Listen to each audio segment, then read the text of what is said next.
Durante a Idade Média, a Igreja Católica se consolidou como a mais poderosa instituição feudal, fazendo uso do cristianismo de forma positiva para fortalecer a união entre os reinos europeus e estabelecendo condutas sociais que serviam para guiar os modos da vida da população comum. Mas também é inegável que ao longo da história ocorreram muitos episódios de abuso de poder e violência em nome da fé. Dentre esses acontecimentos estão as Inquisições medievais, que surgiram como uma resposta aos crescentes movimentos religiosos que desafiavam a soberania católica e eram vistos como um crime de heresia contra Deus e a Igreja. Embora tenham ocorrido inquisições desde o ano 1184, como a Inquisição Episcopal e mais tarde a Inquisição Papal de 1230, a Inquisição Espanhola se destacou por ter protagonizado um dos períodos mais sombrios e cruéis da história da Igreja, cujas consequências perduraram por muitos séculos. As raízes da Inquisição Espanhola têm sua origem no caráter multiétnico e multirreligioso da sociedade ibérica, já que no ano 711 da Era Comum, os árabes islâmicos e mouros cruzaram o Estreito de Gibraltar até a Península Ibérica e em uma série de incursões militares conquistaram a Espanha cristã, que na época era governada pelos visigodos. Os mouros controlaram grandes áreas da Península Ibérica até o ano 1250, mas gradualmente perderam seus territórios, ficando restritos à região de Granada. A reconquista não resultou na expulsão total dos muçulmanos da Espanha, pois eles, junto com judeus, eram tolerados pela elite cristã dominante. Grandes cidades como Sevilha e Barcelona tinham populações judaicas significativas, centradas em bairros chamados de Judéia. A Espanha medieval pós-reconquista foi caracterizada como uma sociedade de coexistência relativamente pacífica entre católicos, muçulmanos e judeus, mesmo sendo pontuada por alguns conflitos ocasionais entre as três religiões. Apesar de sua desigualdade, havia uma longa tradição de serviço judaico à coroa de Aragão, e os judeus ocupavam muitos cargos importantes, tanto religiosos quanto políticos. O próprio rei de Castela tinha um rabino não oficial que trabalhava a serviço da coroa. As atitudes antissemitas aumentaram em toda a Europa durante o final do século XIII e ao longo do século XIV. A Inglaterra e a França expulsaram suas populações judaicas em 1290 e 1306. Com isso, o sentimento antijudaico também aumentou na Espanha. A agitação geral afetou quase todos os judeus na Espanha e cerca de 200 mil judeus mudaram de religião ou ocultaram sua fé, tornando-se conhecidos pelo termo hebraico Anusim, que significa aquele que esconde sua religião. Apenas um punhado das pessoas mais importantes da comunidade judaica, aqueles que encontravam refúgio entre os vices-reis na cidade e distritos periféricos, conseguiram escapar. Assim, depois de 1391, um novo grupo social emergiu e foi referido como os conversos ou cristãos novos, que era formado por aqueles que mudaram de fé para escapar das perseguições. Muitos convertidos, agora livres das restrições antissemitas, alcançaram posições importantes na Espanha do século XV, incluindo cargos no governo e na igreja.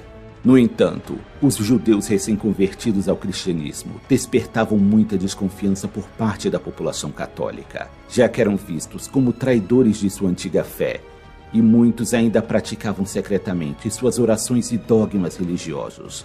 A intolerância religiosa contra os judeus se tornaria cada vez mais frequente com o passar dos anos, mas o pesadelo estava apenas começando. No ano 1469, os dois reinos mais poderosos da Península Ibérica foram unidos pelo casamento da rainha Isabel de Castela e o rei Fernando de Aragão. Ambos os monarcas receberam o título de reis católicos concedidos pelo Papa Alexandre VI, em reconhecimento à sua defesa da fé católica dentro de seus reinos.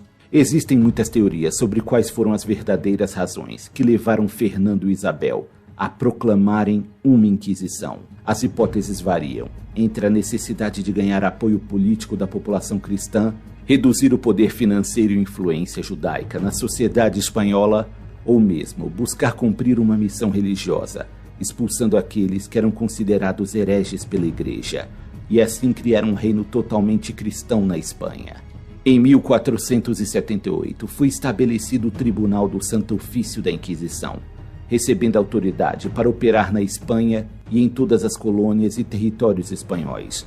Os decretos reais, emitidos em 1942 e 1502, ordenavam que os judeus e muçulmanos se convertessem ao catolicismo ou saíssem de Castela, o que resultou em centenas de milhares de conversões forçadas e na expulsão em massa de judeus e muçulmanos da Espanha. Foi dado o título de Inquisidor Geral a Tomás de Torquemada, um frade dominicano de Castela. Torquemada rapidamente estabeleceu procedimentos para a Inquisição. O tribunal poderia empregar tortura física para extrair confissões, uma vez que a culpa do acusado fosse estabelecida.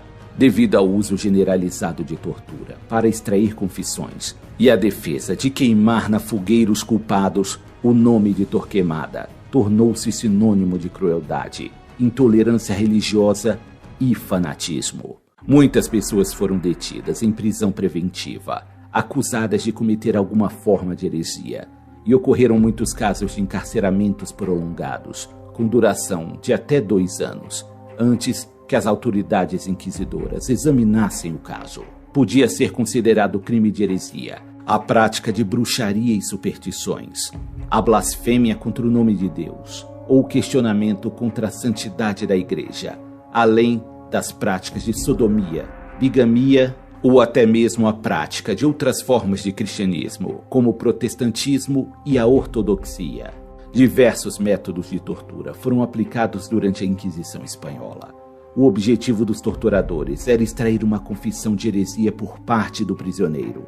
Não foram poupados esforços para a criação de diferentes procedimentos de tortura física e psicológica, além do uso de ferramentas e mecanismos criados para causar medo e uma dor agonizante para sua vítima. Entre os métodos mais utilizados estava o estrapado, que consistia em uma forma de tortura em que as mãos da vítima são amarradas atrás das costas e suspensas por uma corda presa aos pulsos, normalmente resultando em ombros deslocados. Pesos podiam ser adicionados ao corpo para intensificar o efeito e o aumento da dor.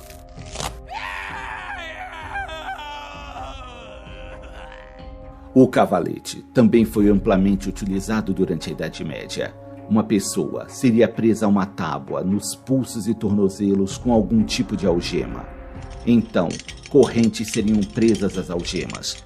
As correntes ficariam presas até uma roda.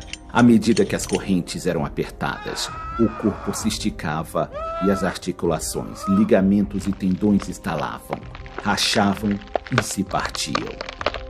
Muitos outros métodos de tortura, como afogamento, asfixia, esfolamento, quebra de ossos e humilhações foram empregados contra milhares de vítimas da Inquisição, uma vez que o prisioneiro cedesse à tortura e confessasse seus crimes, mesmo que não tivesse realmente cometido, ele era julgado por um tribunal e uma sentença seria aplicada.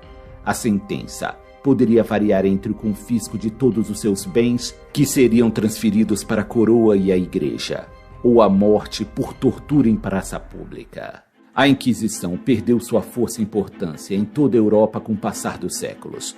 Foi abolida pela primeira vez durante o domínio de Napoleão e o reinado de seu irmão Joseph Bonaparte, entre os anos 1808 e 1812. Finalmente, em 15 de junho de 1834, a Inquisição Espanhola foi definitivamente abolida por um decreto real, assinado pela regente Maria Cristina das Duas Sicílias, a rainha consorte da Espanha. No ano 2000, o Papa João Paulo II pediu perdão pelos erros cometidos a serviço da verdade por meio do uso de métodos que não têm relação com a palavra do Senhor. A declaração do Papa se referia às barbaridades cometidas pela Inquisição na Idade Média. A triste história das Inquisições serve como um alerta para que os erros do passado não sejam cometidos novamente, salientando assim a necessidade da defesa da liberdade religiosa.